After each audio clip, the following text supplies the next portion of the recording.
자, 윤석열 지하철 탈 때 뭐라고 인사하냐, 이렇게 물어왔다.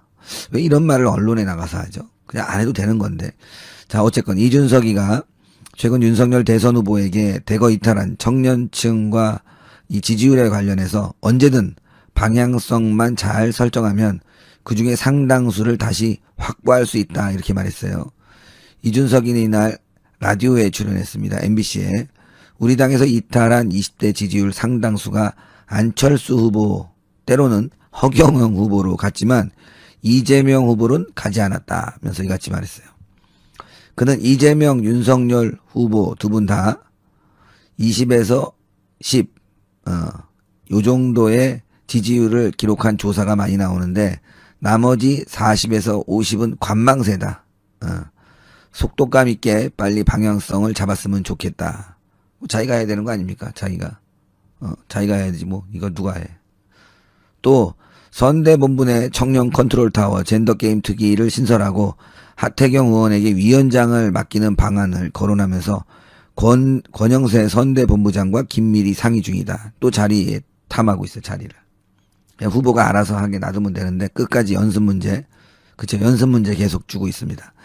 이어 젠더 문제는 신지의 영입이 절정이었다면서 아이템 모으기처럼 20대 남성을 위해서는 이준석으로 됐고 그럼 20대 여성을 모으자는 측면에서 접근한 것인데 이제는 방향성을 갖고 가야 된다. 틀렸다다. 그럼 자기가 하면 돼요. 최근 상승세를 보이고 있는 안철수 국민의당 대선 후보에 대한 젊은 층의 지지도 지속되지 않을 것이다. 이제 끝났다. 안철수는 내가 들어갔기 때문에 두고 봐야 되겠습니다. 그런지 안 그런지는. 이준석 들어가면 지지율이 올라가고 나가면 떨어지고 뭐 그런 건가요? 20대가 개돼지인가? 왜 20대 지지율이 이준석에게 멀어졌을까? 이걸 생각해야죠. 윤석열에게서 멀어진 게 아니라 자기에게서 왜 멀어졌나를 생각해야 되는데 모든 탓을 윤석열 후보로 돌리는 거예요. 자, 이준석이는 안 후보가 서울시장 보궐선거 때만 해도 젠더 이슈 같은 데서 지금 원하는 방향과 다른 얘기를 한 것이 많다. 때로는 청개구리식 반대를 하면서 젠더 이슈를 얘기했다. 안철수를 또 청개구리라고 비교하면서 이건 뭐 그럴 수 있는 거예요. 정치인들은 뭐 말이 왔다 갔다 하니까 특히 이준석 어제 보니까 뭐 나 못 들어가 뭐 난리치고 연병 떨고 막 정신 차렸으면 좋겠다 그러더니만 갑자기 어제는 뭐 사과하라면 사과하고 어느 자리든지 가겠다고. 청개구리도 아니고 뭐예요 그거. 남이 좀 방향을 바꾸면 청개구리고 자기가 방향을 바꾸면 그건 정책인가? 전략이고. 자, 그러면서 젊은 세대가 다시는 그런 발언을 확인하면 안 후보에 대한 지지를 계속할 이유가 없다. 최근 반사작용으로 지지율이 오른 것이지 본인 이런 질문에 답하기 시작하면 제 생각에는 과거와 비슷한 상황을 겪을 것이다. 예. 뭐 두고 보죠. 그건 뭐 두고 보겠습니다. 근데 지금은 젠더 이슈가 아니야. 정권 교체 이슈지. 예. 자, 이준석이는 전날 의원총회에서 자신을 사이코패스, 양아치라고 부른 박영수 의원을 겨냥해서는 저라고 할 말이 없어서 안 하는 게 아니다. 적당히 하시고 정신 좀 차렸으면 좋겠다. 또 훈계질이죠. 자, 이준석이는 윤 후보와 평택 소방관 빈소로 이동하던 차 안에서의 대화가 관련해서 윤 후보가 지하철 출근길 인사할 때 뭐라고 합니까? 대표님 하고 물어보자 저는 아침에는 보통 좋은 하루 보내십시오라고 얘기한다. 이렇게 인사법도 가르쳐줬다는 거예요. 이런 거 왜 얘기하죠? 윤 후보가 바보입니까? 그냥 할 말 없으니까 후보님 뭐 어떻게 얘기하세요라고 했는데 그걸 또 일일이 자랑을 하고 앉아있어요. 후보 깎아내리는 거죠. 윤석열은 인사도 못합니까? 이준석한테 배워야 되는 겁니까? 좋은 하루 보내십시오도 괜찮을 거고 반갑습니다 이렇게 해도 되는 거고 오늘 하루 어떻게 어디로 가십니까? 뭐 이런 것도 있고 여러 가지 있어요. 그냥 할 말 없었으니까 차 안에서 답답해서 물어본 건데 이걸 또 방송에 나와가지고 주구절절 윤석열 후보는 인사도 못하는 사람으로 만들어버렸어요. 자, 그는 윤 후보가 진짜 피곤했는지 활발히 얘기하다가 수원쯤에 가서 잠이 들어 김기현 원내대표, 권영세 선대본부장과 조금 얘기했다면서 권영세에게 무한한 기대를 하고 있다. 무한한 기대를 하고 있다. 그럼 기대에 져버리면 또 박차고 나오는 겁니까?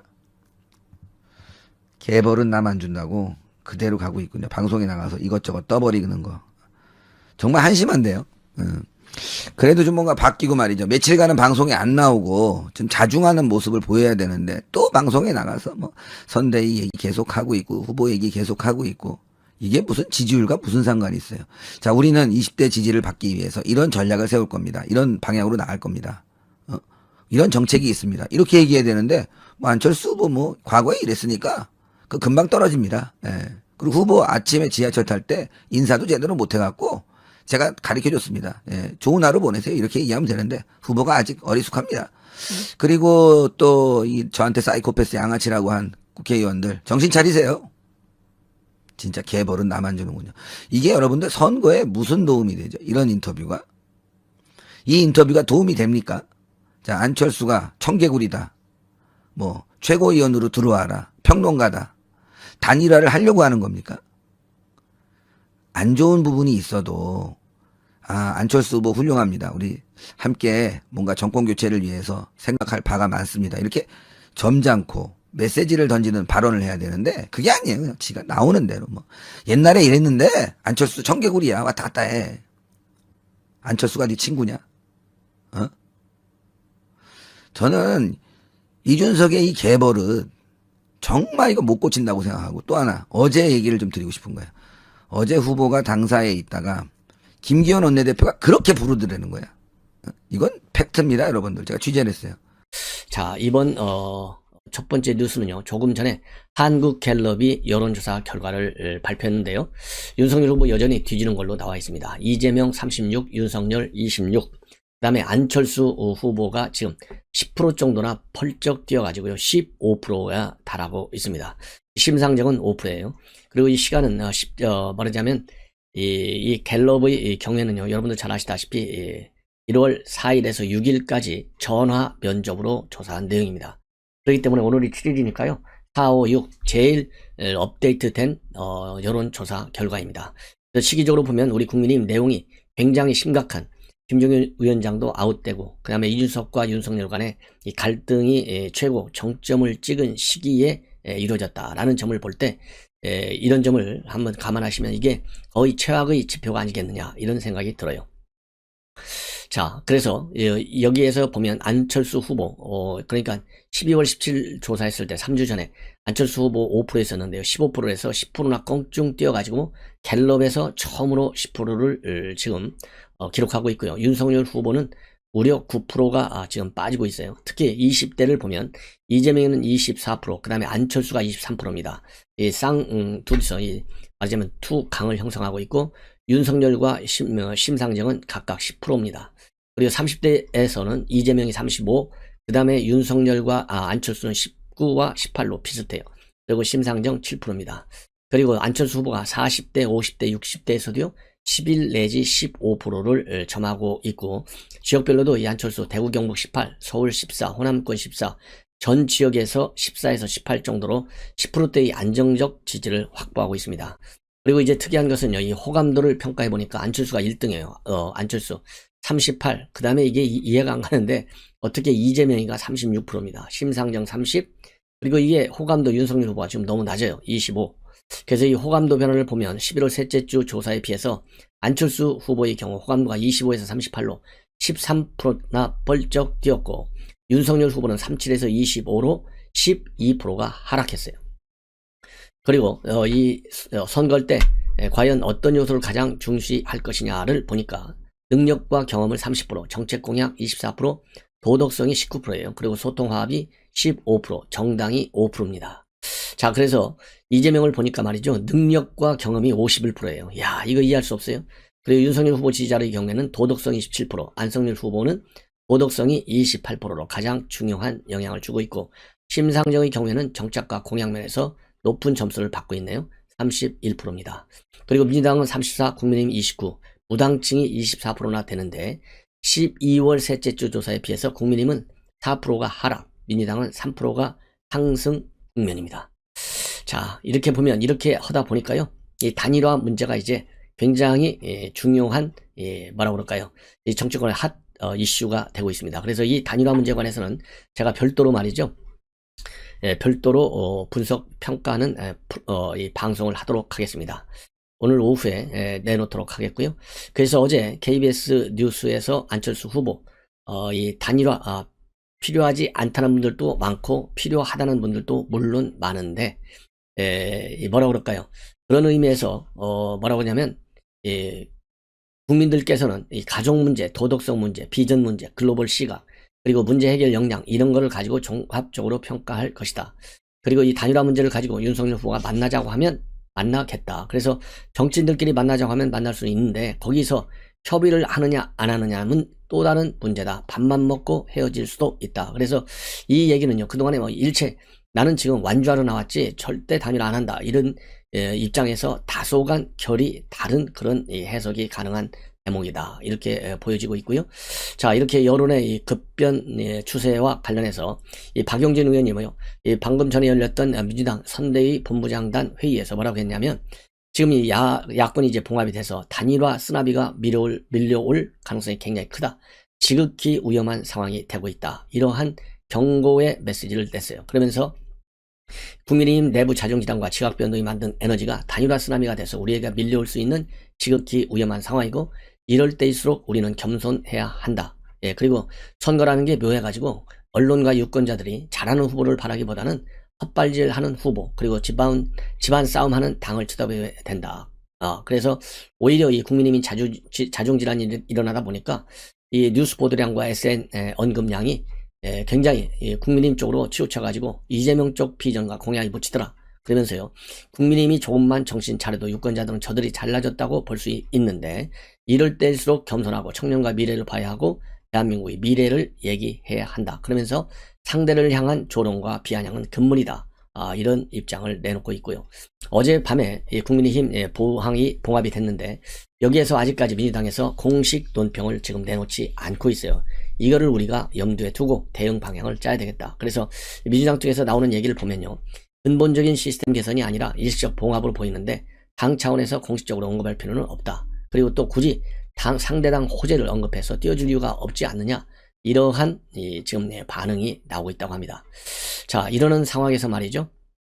이러는 상황에서 지금 이제 박수영 우리 국민의힘 의원이 오늘 CBS 뉴스에 나와가지고 이준석 대표와 관련된 어제 의총 분위기를 지금 공개적으로 이제 밝혔어요. 그런데 이런 것도 이제는 자제할 필요가 있지 않을까 하는 생각이 들고요. 그래서 사실상 박수영하고 이준석 대표 또 설전을 벌였습니다. 그런데 박수영 의원이 설령 말이죠. 본인에 대해서 상당히 기분 나쁜 얘기를 했다 하더라도 어제 봉합이 됐으면 사과한다고 그랬잖아요. 자, 그러면 이번 사태의 경우 원인 제공자가 저는 뭐 이준석 대표에게 책임이 거의 100% 있다고 봐요. 그러면 박수영 의원이 이렇게 본인에게 언짢은 언급을 했다 하더라도 이런 패널 정치 거기에 대해서 바로 맞받아치는 거 나는 할 말 없어서 안 하는 줄 아느냐 이거 아직도 그 정말 안 좋은 버릇을 못 버리고 있는 이준석 참 안타깝습니다. 그래서 이준석을 옆에서 모시는 분들 보좌하는 분들 이런 패널식 논평 자제하라 저는 그렇게 얘기하고 싶어요. 그래야 어제 싸움 딱같이 하다가 느닷없이 이제 말하자면 봉합이 됐는데요. 저는 왜 봉합이라는 말을 쓰고 싶냐면 아직도 우려하는 이준석도 세 번째면 뭐 사퇴한다고 했는데 만약에 가설적이지만요. 이런 가설적인 상황을 염두에 둘 필요는 없겠지만은 만약에 말이죠. 구정 지나고 나서 또 이런 세 번째 도망가는 일이 있으면 이제는 치유할 수 있는 시간적 여유도 없어요. 그냥 한 칼에 날려버리는 거예요. 그래서 이준석 정말 이 진정성 봉합이라는 게 아니라 이제 완전히 이런 일은 없다라는 안정감, 신뢰감을 주려면요. 박수영 의원 같은 분들이 비판적 의견을 내놨다 하더라도 일체 언급을 하지 마세요. 예. 뭐라고 오늘 CBS에서 나왔느냐. 의총에 참석한들이 이 대표가 잘했다고 옹호하는 분 아무도 안 계셨다. 그런 것이 갑자기 이렇게 봉합으로 가게 된 것이다. 왜 그러냐. 이 후보의 뜻을 따라주는 게 좋지 않겠느냐. 이런 여론 때문에 의원들이 박수치고 그냥 넘어가자 이렇게 된 것이다. 이런 얘기를 이제 또 소개를 했어요. 자, 그러면서 처음에 이 대표의 공개 발언이 한 28분 정도 계속됐는데 그 안에서 반성한다, 사죄한다 이런 말씀은 몇 번 하셨지만은 크게 진정성이 있다고 느낀 분들 많지 않다. 이렇게 얘기를 한 거예요. 그리고 진짜로 이제 이런 것은 끝이 돼야 된다. 안 그러면 큰 국민들한테 죄인이 되는 것이다. 예, 이런 얘기를 했어요. 그리고 이준석 대표 말하자면 윤핵관들 이게 싹 다 정리했다. 이런 입장을 보였고 그리고 김종인 위원장 만나는 문제 이거에 관해서는 당연히 찾아뵙는다. 원팀을 만들고 나서 다시 또 찾아뵙고 조언을 구하고 하는 방식으로 갈 것이지 선대위원장으로 모시는 것은 이미 시기적으로 보나 구조적으로 보나 지나간 일이다. 왜냐하면 어제요 이양수 대변인이 곧 만날 거다 이런 얘기를 했거든요. 이렇게 해서 이 박수영 의원이 비판적으로 얘기하니까 이게 화합에 도움이 되는 일이라도 되는지 고민해 봐라. 예. 그러면서 뭐 이 소시오패스다 이런 얘기를 또 박수영 의원이 어제 얘기를 했어요. 예. 그래서 이 평가에 가까운 희한한 말씀을 하셨던데 다들 정신 차렸으면 좋겠다. 이게 바로 소시오패스 한 거예요. 그러면서 요즘 방송 보면 선대의 핵심 관계자인 것 같지 않은데 대단히 잘 아는 것처럼 말씀하시는 분들이 더러 있다. 박 의원이 의원들 대표할 수 있는 어떤 위치에 있는지 모르겠지만 적당히 하시라. 저라고 박 의원님에 대해서 할 말이 없어서는 안 하는 것이 아니고 정신 좀 차렸으면 좋겠다. 이렇게 비판했는데요. 윤석 대표 정신 좀 차리세요. 더 이상 이제 이런 거 더 이상 얘기하지 마세요. 저는 그런 얘기를 다시 한번 하고 싶어요. 그리고 또 이 박수영 의원, 유승민, 홍준표 의원 이제 새 출발하는 계기가 됐으니 원팀으로 돌아가자. 그리고 이미 홍준표, 유승민계에 속한 의원들도 선대위에 많이 들어왔고 그분들도 이제 설득에 나설 것이다. 이러한 입장을 보이고 있습니다. 자, 이제 김종인, 그 다음에 이준석 대표, 그 다음에 윤석열 의원들의 오늘 오전에 나온 입장 발언들을 정리해 드리겠습니다. 우선 김종인 의원 동아일보와의 인터뷰에서 밝힌 얘기인데요. 이준석 대표를 다룰 줄 참 모른다. 강자가 참아야 하고 누구 하나라도 참아야 이 문제가 해결되는 것이다. 그러니까 이거는요, 극적으로 이제 봉합이 되기 직전의 상황에서 말하자면 언급을 한 내용인 것 같습니다. 자, 그러면서 뭐라고 얘기하고 있느냐면 이러한 정면 충돌 사태에 대해서 이 대표를 살살 달래서 선거운동을 열심히 하도록 유도하는 게 현명한 거지 압박만 한다고 해결되는 게 아니다. 예. 그래서 윤석열 후보를 갖다가 강자로 평가를 하고 있네요. 자, 그러면서요. 5천만 명이 넘는 국민을 끌고 가는 대통령을 할 사람이면 웬만한 사람을 다 포용할 수 있는 역량이 있어야 한다. 내가 이 대표에게도 버스 한 대를 대절해서 정책 플래카드를 앞에 달고 전국 순회를 해보라. 대선 실패하면 이 대표의 정치 생명도 끝이라고 말해줬다. 그리고요, 이번에 결별을 결심한 이유는 내가 이 대표를 감싸고 있어서 윤 후보가 나와 일하기 힘들다고 생각을 한 것인데, 이런 상황에서 윤 후보가 이날 이 대표와 원팀을 선언한 데 이어서 김종인 위원장도 직접 찾아뵙겠다는 뜻을 밝혀서 이제는 두 분 간의 관계가 전격 회복될지 여부가 이제 관심사로 되어 있습니다. 그래서 이 얘기는요, 결국은 나한테도 찾아와라 이런 얘기나 마찬가지 아니겠어요? 자, 그리고요, 이 윤핵관 문제, 이른바 윤핵관의 이간질로 생각하느냐, 지금의 갈등, 김종인 위원장과 윤 후보의 갈등, 이 질문에 관해서는 당연하다. 윤핵관에겐 내가 눈엣가시 같은 사람이다. 그리고 윤핵관 문제의 본질에 대해서는 윤 후보가 대통령이 되면 모든 걸 자기네 공으로 세워서 윤 후보를 장악하겠다는 것이고 다른 사람이 후보에게 접근하는 것 자체가 싫다는 것 아니냐. 이렇게 아주 강하게 아주 분노하고 있는 상황을 아직도 가지고 있어요. 그리고 윤 후보가 태도가 바뀌어야 된다. 이런 생각도 여전히 강합니다. 윤 후보가 고집이 있어서 자기가 만들어 오는 걸 바꾸자고 하면 싫어한다. 또 정치인이 측근에게 너무 의존하면 성공을 못한다. 이러한 얘기도 또 꺼내고 있습니다. 그러면서요, 또 한마디 조언도 하고 있는데 문재인 정부를 극단적으로 비판한다고 표가 되는 것이 아니다. 국민 수준이 높아져서 윤 후보의 강점인 공정과 정의를 어떻게 실현할지 구체적으로 얘기해야 한다. 그러면서요, 국민들이 무엇에 관심을 갖고 있는지 살펴서 극약 처방이라도 해야 한다. 열의 순간을 잡으려면 부단한 노력이 필요하다. 이러한 일종의 이제 어드바이스도 또 하고는 있네요. 자, 이렇게 해서 이제 김종인 위원장 얘기를 했고요. 그 다음에 앞에서 말씀드린 대로 2030들 지금 현재 윤석열 후보의 이탈이 결국은 안철수 쪽으로 많이 가는 걸로 이렇게 돼 있는데요. 이준석 대표가 오늘 MBC에 나와가지고 우리 당에서 이탈한 이런 20대들 상당수가 안철수 후보 때로는 허경영으로 가지만 이재명한테는 안 가고 언제든지 이 이탈한 청년층 표심은 우리가 방향성만 잘 설정하면 상당수를 다시 확보할 수 있다. 이렇게 전망을 하고 있습니다. 그리고 이재명, 윤석열 후보 두 분 다 10% 정도에서 20%대 정도의 20대 지지율을 가지고 있는데 나머지 40 내지 50%는 관망세고 윤 후보가 속도감 있게 빨리 방향을 잡았으면 좋겠다. 그리고 지금 현재 청년 컨트롤 타워를요, 선대본부 안에 젠더 게임 특기를 신설하고 하태경 의원에게 위원장을 맡기는 방안을 선호하고 있고 권영세 선대본부장하고 긴밀히 상의 중에 있다. 이런 입장을 밝히고 있습니다. 그래서 이 젠더 문제는 신재 영입이 절정이었는데 아이템 모으기처럼 20대 남성을 위해서는 이준석으로 됐고, 그럼 20대 여성을 모아보자는 측면에서 접근한 것 같은데 이제는 방향성을 가져야 된다. 그리고 이 안철수 후보의 상승세 충분히 꺾을 수 있다. 이런 자신감을 또 가지고 있습니다.